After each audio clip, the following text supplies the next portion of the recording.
Hi friends, welcome to Navi's Mom channel. நான் இன்னைக்கு உங்க கூட ஒரு சூப்பரான விஷயம் ஷேர் பண்ணிக்க போறேன். அது என்னன்னா ஃப்ரிட்ஜை எப்படி ஈஸியான மெத்தட்ல க்ளீன் பண்ணி வச்சுக்கலாம்ன்றது அப்படின்னு தான். நான் இந்த மெத்தட்ஸ் தான் ஃபாலோ பண்றேன். வாங்க என்னன்னு பார்க்கலாம். ஃபர்ஸ்ட் டிப், எவ்வளவு நாளைக்கு ஒரு முறை ஃப்ரிட்ஜை க்ளீன் பண்றது? அட்லீஸ்ட் ஒன்ஸ் a week ஆவது ஃப்ரிட்ஜை க்ளீன் பண்ணிக்கோங்க. ரொம்ப டர்ட்டி ஆயிடுச்சுன்னா உங்களுக்கு க்ளீன் பண்ணுறதுக்கு கஷ்டமாக இருக்கும். ஸோ சிரமம் பார்க்காம ஒன்ஸ் a week க்ளீன் பண்ணிக்கோங்க. Second tip, freezer organisation.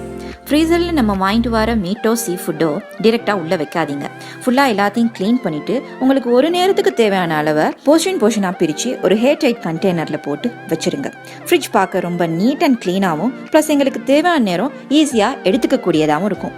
இல்லைனா ஃபுல்லாக எடுத்து டீஃப்ரோஸ் பண்ணி தேவையான அளவு எடுத்து மிச்சத்தை திருப்பி ஃப்ரோஸ் பண்ணி சொல்கிறப்பவே ரொம்ப டயர்டாக இருக்குல்ல. இது டயர்ட் மட்டும் இல்லைங்க, வேலைப்பளவும் கூட. மீட் கெட்டு போகிறதுக்கும் வாய்ப்புகள் அதிகமாக இருக்குது. ஸோ ஈஸியான மெத்தடை ஃபாலோ பண்ணுங்கள். Third tip, left over food. முடிஞ்ச வரைக்கும் அளவாக தேவையான அளவை ஃப்ரெஷ்ஷாகவே செஞ்சு சாப்பிட பாருங்கள். ஒருவேளை மிஞ்சிருச்சுன்னா அதை ஓப்பனான பவுலில் போட்டு வைக்காதீங்க. இப்படி செஞ்சால் ஃப்ரிட்ஜ் ஃபுல்லாகவே அந்த வாசனை அடிச்சிடும்.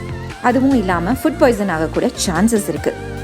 ஸோ லிட் இருக்க பாக்ஸாக யூஸ் பண்ணிக்கோங்க. கிளாஸ் பாக்ஸாக இருந்தால் ரொம்ப நல்லது. பிளாஸ்டிக் பாக்ஸை தவிர்க்க பாருங்கள். மைக்ரோவேவ் யூஸ் பண்ணுறவங்களுக்கு இது வார்ம் பண்ணிக்க ரொம்ப ஈஸி மெத்தடும் கூட. ஃபோர்த் டிப், ஃப்ரிட்ஜ் எப்பையும் ஃப்ரெஷ்ஷாக இருக்கிறதுக்கு என்ன பண்ணலாம்? நீங்கள் சமையலுக்கு யூஸ் பண்ணுற வெங்காயம், பூண்டு, அப்புறமா டின் ஃபிஷ், உடஞ்ச முட்டை, இந்த பொருட்களை யூஸ் பண்ணிவிட்டு மீதமான ஓப்பனான ஒரு பவுலில் போட்டு வைக்காதீங்க.